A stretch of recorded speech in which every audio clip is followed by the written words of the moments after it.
প্রিয় ভাই ও বোনেরা, আসসালামু আলাইকুম। আমরা আজকে একটি গুরুত্বপূর্ণ বিষয় আপনাদের সামনে উপস্থাপন করছি। আপনারা অনেকেই আমাদের কাছে কমেন্ট করেছেন যে, "ভাই, আমাদের খামারের যে গরুগুলো রয়েছে, সেই গরুগুলো হেঁটে আসছে এবং হেঁটে আসার পরে আমরা তাদেরকে এআই কর্মী দ্বারা এবং সরাসরি কৃত্রিম প্রজনন করিয়ে যাচ্ছি। কিন্তু আমাদের সেই গরুগুলো কনসেপ্ট করছে না বা বাচ্চা ধারণ করছে না।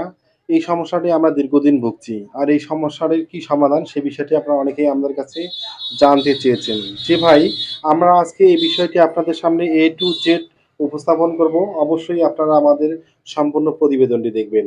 প্রিয় ভাই ও বোনেরা, আপনারা দেখতেছেন যে আমাদের খামারের একটি দেশীয় জাতের গরু হিটে এসেছে। আর আমরা এই গরুটিকে এখন আমরা AI কর্মী দ্বারা প্রজনন করাবো, অর্থাৎ বীজ প্রদান করব। এখন বিষয় হচ্ছে যে আমরা সাধারণত আমাদের গরুগুলোকে বীজ প্রদান করার পরে আমরা কোনো কিছু পদক্ষেপ গ্রহণ করি না। যার কারণেই কিন্তু আমাদের গরুগুলো কনসেপ্ট করে না বা বাচ্চা ধারণ করে না। এখন গরুগুলো বীজ প্রদান করার পরে আপনি কি করবেন?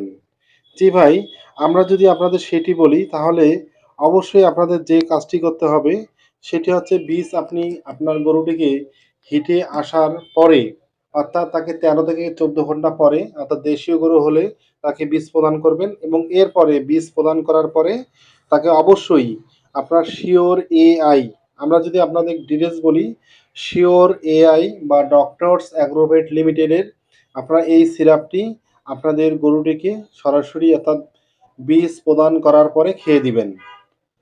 অর্থাৎ আমরা এই বিষয়টি আবার সুস্পষ্ট করে বলছি যে আপনি আপনার গরুটিকে বীজ প্রদান করার পরে শিওর এআই এই সিরাপটি সরাসরি সম্পূর্ণ সিরাপটি খেয়ে দিবেন। বা আপনারা যদি এই সিরাপটি আপনাদের আহ, বাজারে না পান তাহলে অবশ্যই আপনারা পাক্কা এআই, অর্থাৎ এসিআই কোম্পানির পাক্কা এআই আপনারা খাওয়াতে পারেন। আর এটি হচ্ছে ডক্টরস অ্যাগ্রোভেট লিমিটেড, অর্থাৎ শিওর এআইটি ডক্টরস অ্যাগ্রোভেট লিমিটেডের।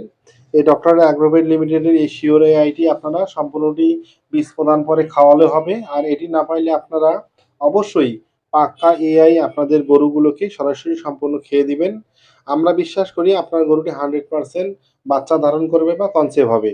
এখন বিষয় হচ্ছে যে অনেকেই আমাদের কাছে আরেকটি কমেন্ট করেছেন যে, "ভাই, আমরা প্রাকৃতিকভাবে যখন আমাদের গরুগুলোকে আমরা প্রজনন করিয়ে থাকি, তখন কি আমাদের এটি খাওয়ার কোনো প্রয়োজন আছে?" জি ভাই, আমরা যদি সেটিও আপনাদের সুস্পষ্ট করে বলি, তাহলে আপনারা প্রাকৃতিকভাবে আপনাদের গরুগুলোকে প্রজনন করার পরে যখন দেখবেন যে আপনার গরুটি কনসেভ হচ্ছে না বা বাচ্চা ধারণ করছে না, তখন আপনারা অবশ্যই আপনার গরুটিকে এই পাক্কা এআই বা শিওর এআইটি খেয়ে দিবেন। এখন বিষয় হচ্ছে যে আপনার গরুটি সঠিক সময়ে হিটে আসছে কি আসছে না এবং আপনি সঠিক সময়ে তার বীজ প্রদান করতে পারছেন কি পারছেন না, এই বিষয়টি কিন্তু গুরুত্বপূর্ণ। কারণ আপনার গরুটি হিটে এসেছে এখন, আর আপনারা ২-১ ঘন্টা পরেই তাকে বীজ প্রদান করলেন, তখন সেই গরুটি কিন্তু কনসেপ্ট করবে না বা পাক্কা এআই খাওয়ালেই কিন্তু হবে না।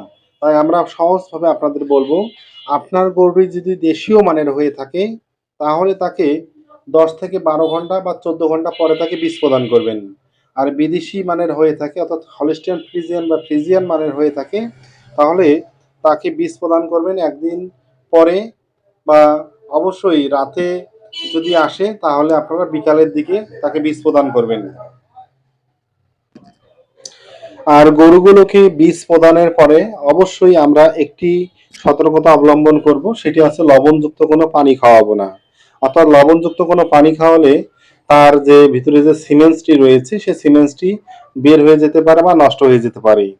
আরেকটি বিষয় হচ্ছে যে আপনার গরুটিকে আপনি বীজ প্রদান করলেন, বীজ প্রদান করে আপনি শিওর এআই খাওয়ালেন, এরপরে অবশ্যই তাকে গোসল করাতে হবে। অর্থাৎ তার শরীর যাতে আহ, ঠান্ডা হয়ে থাকে, অর্থাৎ তার যদি উত্তেজনাটা কমে যেতে পারে, তার জন্য তাকে অবশ্যই তাকে হিটটি তার কমায় আনতে হবে, যার কারণে তাকে গোসল করাতে হবে। যদি আপনি তাকে গোসল করান তাহলে দেখবেন যে আপনার গরুটি কনসেপ্ট করার জন্য 100% প্রস্তুত থাকবে। আরেকটি বিষয় হচ্ছে যে অনেক সময় আমরা দেখি যে আমাদের যে গরুগুলো রয়েছে যারা কনসেপ্ট করে না বা বাচ্চা ধারণ করতে চায় না, এর একটি মেন কারণ হচ্ছে যে আমরা তাদেরকে পর্যাপ্ত পরিমাণে ঘাস খাওয়াই না। তাই আমরা বলবো যে আপনার গরুটি যদি নিয়মিত বা সঠিক সময়ে যাতে হিটে আসতে পারে এবং বাচ্চা ধারণ করতে পারে, তার জন্য আপনারা আপনাদের গরুগুলোকে নিয়মিত তাদেরকে ঘাস খাওয়াবেন। অর্থাৎ প্রতিদিন একটি গরুর জন্য সর্বনিম্ন হলো ১০ কেজি পরিমাণে ঘাস আপনারা খাওয়াতে হবে। আপনারা যদি আপনাদের গরুগুলোকে নিয়মিত ঘাস খাওয়ান, তাহলে দেখবেন যে আপনার গরুটি খুব কম সময়ের মধ্যে হিটে আসবে এবং হিটে আসার পরে তার কনসেপ্টের যে সমস্যাটি, সেই সমস্যাটা কিন্তু থাকবে না। তাই আমরা আপনাদের পরামর্শ দিব যে, যদি আপনারা এ ধরনের ওষুধ প্রয়োগ না করে প্রাকৃতিকভাবে অর্থাৎ স্বাভাবিক নিয়মে তাদেরকে কনসেপ্ট করাতে চান, তাহলে অবশ্যই তার জন্য তাদেরকে পর্যাপ্ত পরিমাণে ঘাস খাওয়াতে হবে। আরেকটি বিষয় অনেকে আমাদের বলেন যে, ভাই দেশীয় গরুগুলো কি আমরা এআই কর্মী দ্বারা বীজ প্রদান করব না বিদেশি গরুগুলোকে এআই কর্মী দ্বারা বীজ প্রদান করব? সে বিষয়টি আপনারা অনেকেই আমাদের কাছে জানতে চেয়েছেন। জি ভাই, আমরা যদি আপনাদের বলি যে দেশীয় গরু আর বিদেশি গরু নেই নে ভাই, আপনার যে গরুই হোক না কেন আপনার চাইলে এআই কর্মী দ্বারা বীজ প্রদান করতে পারবেন। আবার চাইলে আপনার সরাসরি আহ, ফ্রিজিয়ান যদি হয়ে থাকে সরাসরি আপনারা প্রাকৃতিকভাবে তাদেরকে মিলন ঘটাতে পারবেন, কোনো সমস্যা নেই এবং বাচ্চা ধারণের ক্ষেত্রে কোনো সমস্যা হবে না। আর একটি বিষয় হচ্ছে যে, আপনাদের যে গরুগুলো ফেল মারছে অর্থাৎ বারবার বীজ প্রদান করার পরও কনসেপ্ট করছে না, সেই গরুগুলোকে কেবলমাত্র আপনার শিওর এআই বা পাক্কা এআই এ ধরনের ওষুধগুলো সেবন করাবেন। আর আমরা একটি কথা বলতে চাই যে, দেখা যাচ্ছে অনেক গরুকে আপনি বীজ প্রদান করছেন কিন্তু বীজ প্রদান করার পরেও সেই গরুগুলো হিট থাকছে। এখন আপনি সেই গরুগুলোর কি করবেন? সেই গরুগুলোর হচ্ছে আপনার গোনালিন ভেট অর্থাৎ এটা জেনারেল কোম্পানির গোনালিন ভেট রয়েছে, এটি আপনারা তাদেরকে খাওয়াতে পারেন। সেক্ষেত্রে আপনাদের গরুগুলো সমস্যা হবে না, আপনাদের গরুর যে উত্তেজনা রয়েছে উত্তেজনাটা কমে আসবে। বা বারবার বলতেছি আমরা যে আপনাদের গরুগুলোকে প্রজনন করার পরে অবশ্যই তাদেরকে গোসল করাবেন, গোসল করালেও তাদের উত্তেজনার যে বিষয়টি রয়েছে সেটি কমে যাবে।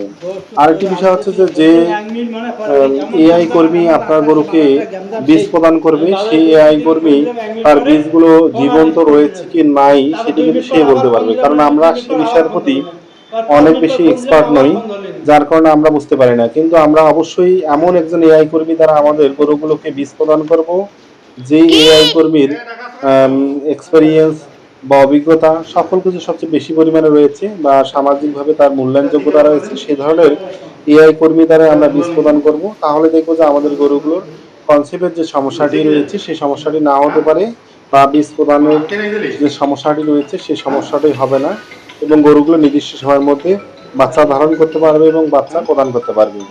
তাই প্রিয় ভাই ও বোনেরা, আপনাদের যদি আমাদের এই রাকিব অ্যাগ্রো ইউটিউব চ্যানেলের প্রতিবেদনগুলো ভালো লেগে থাকে তাহলে আমাদের চ্যানেলটি সাবস্ক্রাইব করবেন, বেল বাটনটি ক্লিক করে আমাদের সাথে থাকবেন। আমরা নিত্য নতুন প্রতিবেদন নিয়ে আপনাদের সামনে হাজির হব ইনশাআল্লাহ। আপনাদের সকলকে ধন্যবাদ আমাদের সঙ্গে থাকার জন্য। আসসালামু আলাইকুম।